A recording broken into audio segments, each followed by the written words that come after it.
ঘূর্ণিঝড় রেমালের প্রভাবে ফুঁসে উঠেছে বঙ্গোপসাগর। উপকূলীয় জেলায় ঝোড়ো হাওয়ার পাশাপাশি বৃষ্টি হচ্ছে। ক্ষণে ক্ষণে শক্তি বাড়িয়ে আগ্রাসী রূপ ধারণ করছে ঘূর্ণিঝড়। এই মুহূর্তে মোংলায় আছেন মাহমুদ হাসান এবং বরগুনায় আছেন মোহাম্মদ মনির হোসেন বাদল। সরাসরি শুরুতে যাচ্ছি হাসানের কাছে।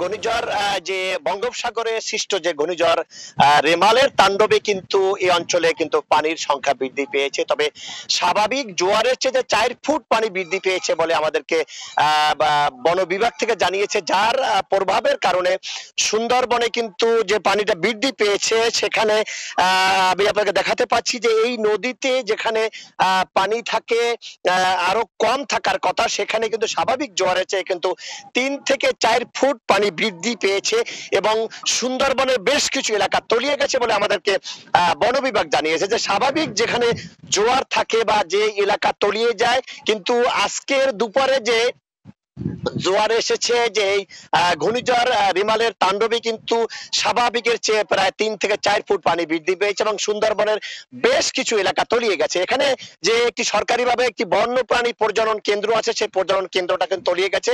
তবে সেখানে সরকারিভাবে সংরক্ষিত যে বন্যপ্রাণীগুলো আছে, কুমির আছে, হরিণ আছে এবং অন্যান্য বন্যপ্রাণীগুলো আছে, সেগুলো সংরক্ষণের জন্য তারা পর্যাপ্ত পরিমাণ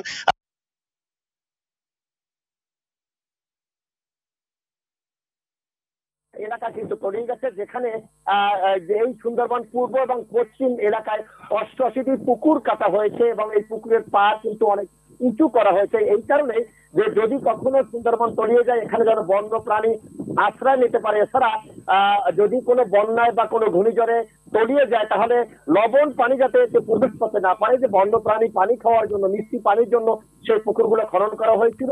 এখানে দুইটি কাজ একই সাথে তারা কমপ্লিট করবে। একটা হলো লবণ পানি যাতে ভিতরে প্রবেশ করতে না পারে সেটা রোধ করা হবে, এবং এছাড়াও ঝড়ের সময় যেন এই উঁচু জায়গায় বন্য প্রাণী যা রয়েছে, বাঘ, হরিণ সহ অন্যান্য যে বন্য প্রাণী, তারা যেন এখানে আশ্রয় নিতে পারে।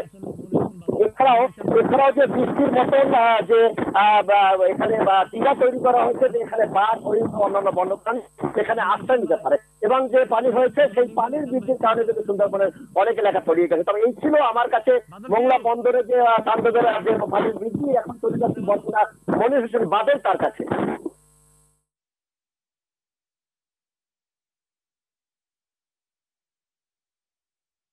আতঙ্ক বিরাজ করছে উপকূলীয় জেলা বরগুনার সাধারণ মানুষের ভিতর।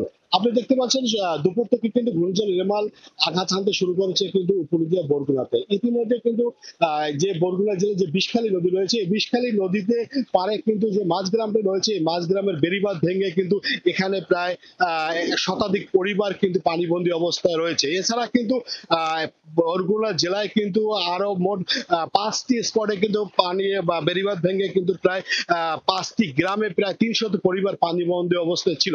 আপনি এই যে দেখতে পাচ্ছেন যে এই যে বিষখালী নদীর এই যে মাঝগ্রামের যে বেড়িবাঁধটা রয়েছে পানি উন্নয়ন বোর্ডের, এই বেড়িবাঁধটা কিন্তু 3টি স্পটে কিন্তু ভেঙে গেছে।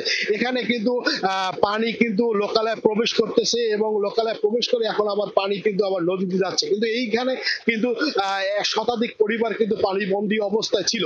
তবে এই যে বেড়িবাঁধ ভেঙে গেছে, এই বিষয়ে আমি বরগুনা পানি উন্নয়ন বোর্ডের সাথে কথা বলেছি। বরগুনা পানি উন্নয়ন বোর্ড যে বিষয়টা জানিয়েছে যে তাদের এই যে দুর্গম এলাকা থাকায় কিন্তু তাদের এখন পর্যন্ত জিও ব্যাগ নিয়ে এখানে মেরামত করা সম্ভব হচ্ছে না। তবে দুর্যোগ কেটে গেলে তাদের যে 800 জিও ব্যাগ তাদের প্রস্তুত রয়েছে, এই 800 জিও ব্যাগ দ্বারা তারা এটি মেরামত করে দেবে। কিন্তু এখানে যে পানি বন্দী অবস্থা থাকে যে কয়েকশত পরিবার, এই পরিবার সাধারণ মানুষের সাথে কথা বলেছি, তারা বলছে যে আমাদের যদি এখন বেড়িবাঁধটা মেরামত করা না হয়, তাহলে হয়তো রাতে কিন্তু জোয়ারের পানিতে কিন্তু এই গ্রামে শতাধিক পরিবারের উপর কিন্তু অনেক কষ্ট নেমে আসবে, পানিবন্দী হওয়া অবস্থায় থাকবে।